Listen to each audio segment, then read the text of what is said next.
Hello everyone, welcome to Red Snapper. My name's MJ and this is Snap or Pass, a series where we take an in-depth look at the upcoming cards coming to Marvel Snap, and this week the new card is Nightmare.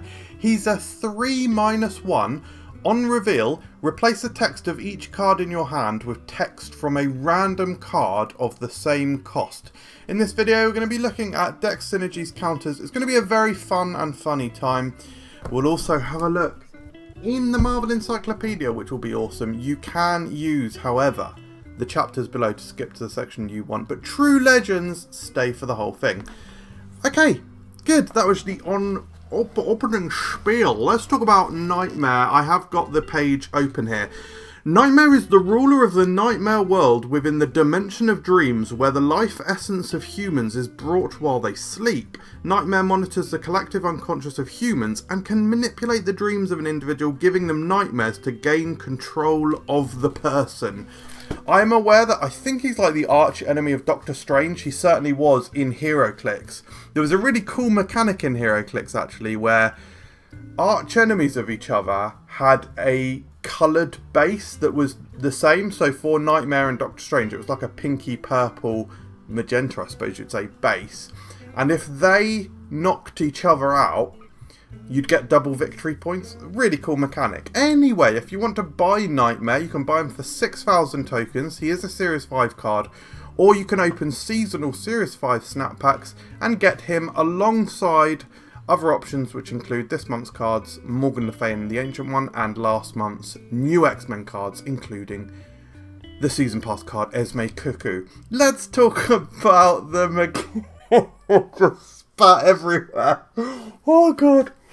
Good. Let's talk about the mechanics of the card. I think the decks he's going to fit into include tempo, because you want to play a lot of cards which have high raw stats. Skaar and Sauron decks are an existing shell type that he is going to fit in very well, because he just naturally synergizes with the types of cards that you're playing in. That now my nose is bloody tickly. Clog decks. Yeah, you might be surprised to see me suggest clog decks here, but I mean, he does have -1 power, and there are multiple ways for you to be able to take advantage of that -1, send it across to your opponent. Now, the sticky part is you do need enough cards to be able to do that to your opponent, but there are naturally some synergistic cards for Nightmare that are also sort of clog style cards, so maybe we'll see some stuff there. And I have made a new archetype icon for Transform. That is because I am a Cersei and Transform stan. I absolutely love Cersei, even though she does like sort of being an absolute betrayal wench very often, just giving me like Toxin or Carnage or Deathlock. She as long as it screws me, she doesn't care.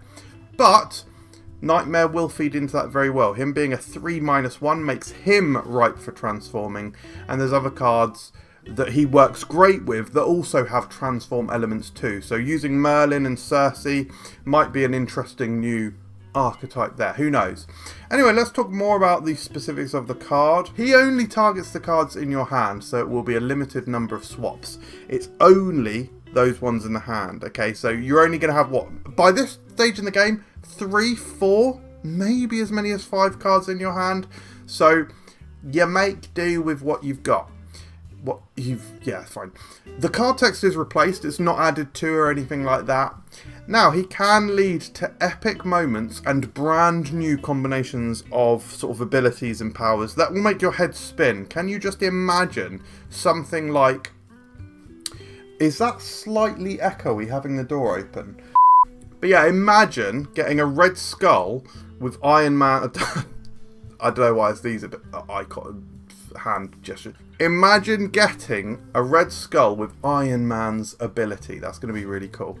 And dropping so much tempo after playing Nightmare might mean you want to play more cheaper cards than fewer expensive cards. I think that's the way to go with Nightmare.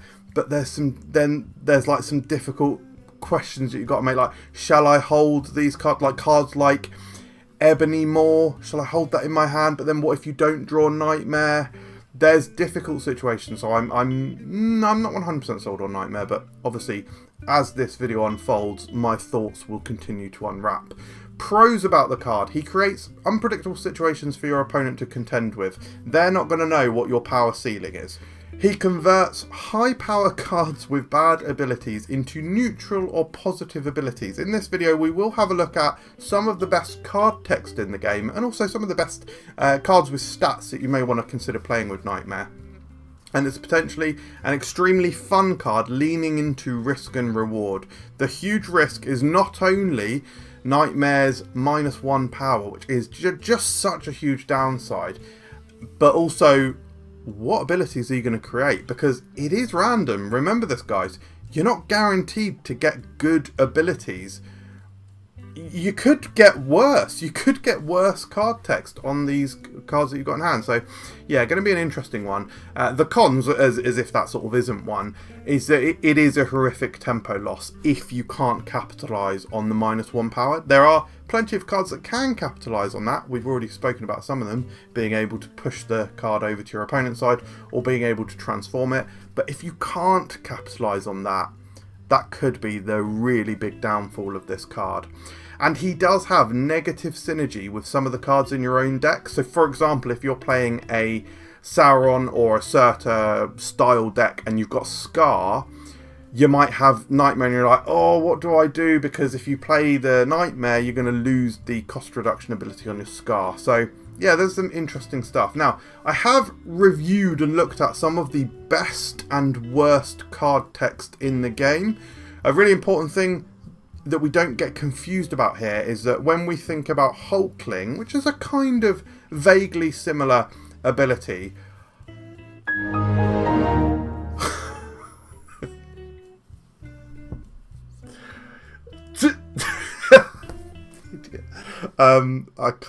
I can't finish what I was going to say because it's too stupid. Imagine starting a sentence, don't get confused, and I myself get confused. This is horrific. Oh god, I can't begin to tell you how concerned I am about my general comprehension and decline in intelligence. I am like genuinely quite worried, but don't need to bog you down with all that. So some of the best and worst card text in the game. It is important to remember, guys, that we are replacing the card text / abilities of cards of the same cost. So I've got Hood as one of the very best card texts you can copy. That can only go onto one of your 1-cost cards. Hopefully it'll be something like a Martyr. That would be awesome. Sage, that would turn something like a Gladiator into a card that can probably win or contend a single location, so that's fantastic. I think Cassandra Nova is great. I think Ironheart is just phenomenal. Think about it, Ironheart is a 6-power card, kind of technically, as her base. So sticking that onto a card like, for example, Rhino, that's then a free 12. Really fantastic. Iron Man's card text we absolutely love. White Tiger is a very interesting one. And remember, this is just the card text we're talking about. I'm not saying put these cards in your deck. I'm saying this is the card text that you want to hit. Galacta, Black Panther, Claw, Gore, Leader. We've seen Leader so strong with Hulkling, of course. Odin could be a nice one depending on the power output. Then Surge. Surge could be a brilliant one to get on a bigger body. But then really meaningful ones like Professor X and Scarlet Spider, they can take advantage of having that higher power by either duplicating it or being more easy to lock down a location. Awesome. Now, card text that you wouldn't be excited about. Kitty Pryde, returning to the hand. Not sure you necessarily want that. It might be alright though, a little bit of scaling on 1 cost if you can afford it. Agent Venom, however, going to tank your hand, but ones that you really, really don't want. Ebony Maw literally creates a card that you can't play. Titania, I mean, Titania might actually be kind of alright on some cards, but generally speaking, you are going to be playing cards with higher, with higher power, and so Titania is just kind of similar to what she already is. Toxie might block you from playing cards. Maxim's going to draw your opponent's cards. Green Goblin, and also didn't mention, but Hobgoblin, absolutely horrific, sending cards across to your opponent's side. Yeah, we obviously don't want that. And then there's loads of other options here. I'd like discarding your hold hand, creating a void from the sentry, being unable to play with Infinite's ability and stuff. So yeah, there is a lot of low rolls, there is a lot of high rolls, and there's a lot of medium rolls which we haven't really talked about. Now let's talk about idiot, delete that. Counters. So because of your drop in tempo, playing a -1 power card. I think that Negasonic Teenage Warhead might be a key one here. It's likely that you're playing high power cards out after your Nightmare, so the Negasonic could really do some severe damage, especially with consideration of that drop in tempo. You need to recuperate it, so you can't afford to lose the cards that you play after Nightmare. Cosmo is going to not only block the Nightmare effect, but also the nose continues to be itchy, blah blah blah blah blah, but also can potentially stop powerful on reveal effects that Nightmare might generate on your cards. And Dr. Octopus could be an interesting one, because in those situations where you've got a really good line, or like especially in the Surtur style decks where you've got that Skaar or whatever, Dr. Octopus might force Nightmare out of your hand and then ruin your your plans. So yeah, interesting. Now, before we talk about synergies, let's talk about some good stats cards, which this really is just sort of an extended synergy list, really.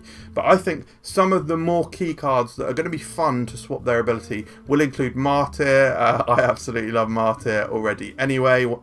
Straight up, just unironically, one of my favourite cards in the game, because I like to just either fill a location so she's not going to move into there and you trick extra power into that location, or convert the power with things like Venom in the upcoming card, Kid Omega, not sure. Rhino could be very nice. Lizard, the Sentry. So again, when we look at Rhino and Sentry, we're sort of like, okay, yeah, some transform cards. Ebony Maw could be fantastic. Imagine getting an Ebony Maw with the Hood or with Silver Sable. I'm sorry, you're going to have to put up with the itchy nose elements here, guys. Sorry. Misery could be a really good one, because not only can you re-trigger Nightmare if you'd have to top deck Misery in this situation, but you can re-trigger Nightmare, which might help if you get bad rolls, and also it gets rid of the Nightmare, which is cool. And then yeah, these few other cards I won't highlight, but you can see them. Although actually, if you're visually impaired, I should at least say them out loud. Gladiator and so other actual clear synergies are Sauron. Sauron's wanting to do a similar thing to Nightmare, get rid of that bad text of the bad cards you've intentionally put in your deck. Merlin is going to not only be able to transform Nightmare, which is absolutely fantastic, but also potentially shuffle Nightmare into your deck and give you extra energy to play these cards. So I think Merlin is going to be a huge one, although there is a slightly funny or interesting interaction between Merlin and Nightmare, and that is, if you happen to play him on curve, Merlin on 2, Nightmare on 3, Nightmare's ability changes the text of cards, not characters. So if you have a skill in your hand from Merlin, which you will if you played him on curve, unless it got, like, I don't know, Red Guardian that turn or so. Yeah, anyway, don't explain situations that aren't going to happen. Anyway, you've got skill in your hand. Nightmare's actually going to change the ability of that skill. So you might get like a free Hood ability, a free demon out of the Merlin skill. Yes, the skill will get banished, because banishment is now tied to the skill card type. But that might be alright. Could be an interesting one. Could be a funny little situation. But no matter what, yeah, Merlin is a fantastic synergy, because it gives you those opportunities to get rid of Nightmare, which you really want. And again, this further emphasises that we really want to play Nightmare with cheaper cards. More cheaper cards, not less or fewer expensive cards, right? And Misery, as I just stated a minute ago, not only can just get rid of Nightmare, but can reroll. But also, if it's just having the ability swapped, a 4/8 is good. So yeah, I think Misery is going to be particularly key with Nightmare. Let's talk about the decks. I have got, first of all, this Clog deck for you. It's called Gamble Clog. So we haven't actually got that many Clog cards in here, but just cards that generally we want to play with Nightmare. Cards like the Hood, well, I mean, it really is only 2 cards that we would want to send across to our opponent, which is the Hood and Nightmare. And again, you need to kind of have not drawn these cards in order to use their ability, because Nightmare is replacing the text of the cards in your hand. That means to capitalise on the -1 of Nightmare, you need to have enough cards in your deck that can handle or deal with that. So in this deck we've got Annihilus, Lady Deathstrike, Deathlock and Viper. Is that all of them? Yeah, which can all take care of it. Now, the difficulty with this specific deck here, and decks that you may wish to create with Nightmare, is that what happens if you don't pull Nightmare? Are you really just playing cards like Ebony Maw, Spider-Man, Lizard and stuff? So it gets a bit difficult, it gets a bit sticky. Hopefully there's enough there that you can just make sense of it. Even just as simple as like a Hood and then the Death Strike on that location, and they've got some 3s. That's a really big swing.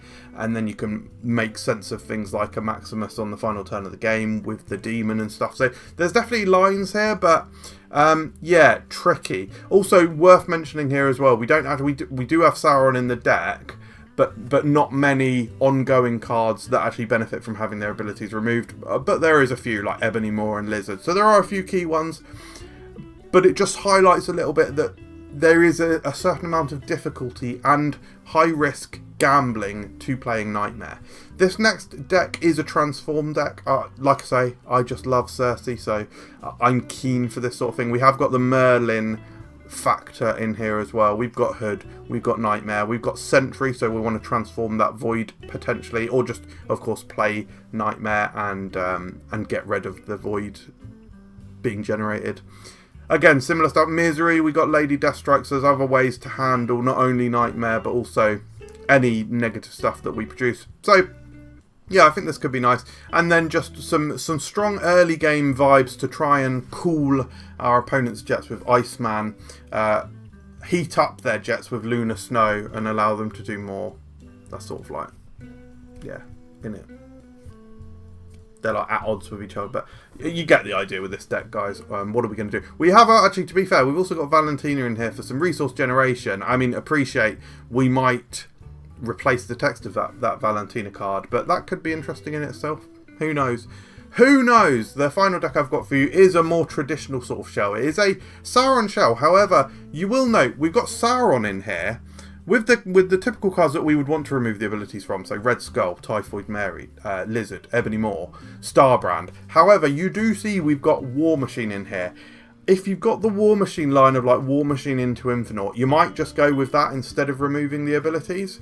I mean, don't rule out other things you can do with this deck. Just done that thing where I just tail off and nothing happens. Anyway, you do also have Snowguard in here because that creates a little bit of extra generation. If you're not seeing a particular line that's coming through clearly in your hand, maybe those extra few cards give you something extra to do, and even just then playing a Nightmare just gives you more options. Might be some really surprising stuff in there, even if it is one of those really powerful high rolls like your Snowguard Hawk Bear thing, the bear, the 3/4, right? That could become a Ironheart or a Sage.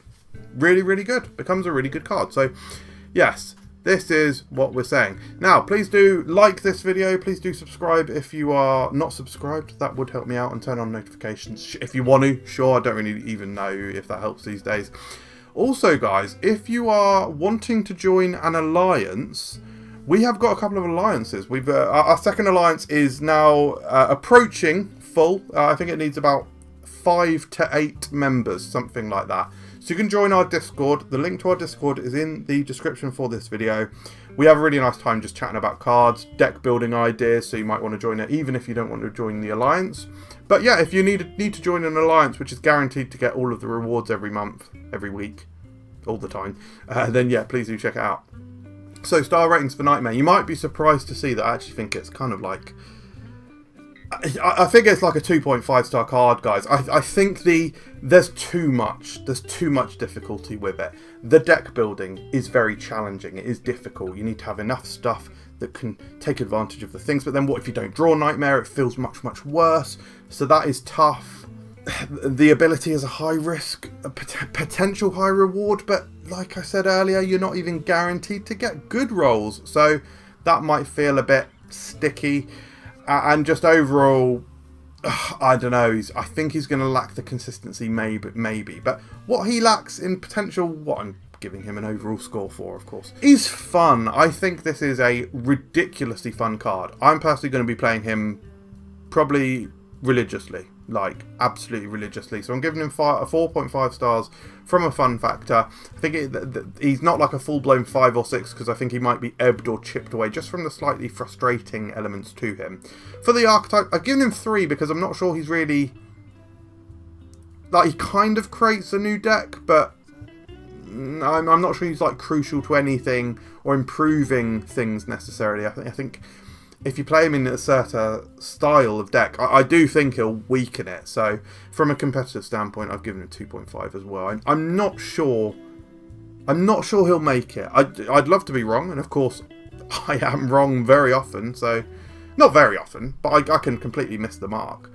Anyway, it means that I do think that Nightmare is a pass. I mean, guys, I have to be completely clear and honest here as well.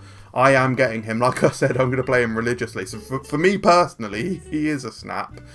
But yeah, he is fecal dog shit as well. No, he's not. Sorry, I got wrapped up saying one of my cool catchphrases. One of my cool catchphrases. Grow up. Absolutely grow up. Don't go, oh, I've got great catchphrase. That is cringe and sad. But I've done this thing where I'm leaning back now. But yeah, basically, guys, I'm not sure about him. I want to be wrong. I want him to come out amazing, but I think it's just going to be really difficult. Now, we'd usually move on and talk about the previous week's card here, which is the Ancient one. However, I haven't got her yet. I do really want to get her and play her. Is that even true? She's definitely my type of card because I love Shield. I'm a Shield main, so I've seen all the stuff you can do with her with Quinjet and Victoria Hand and stuff. Absolutely awesome. That's something we spoke about in my previous Snap or Pass. But the thing with me, guys, is when everyone is playing a card, I just get the most flaccid fucking dick for it, like, ever. Like, I just completely don't want to play it. I'm just not interested in playing what everyone else is playing.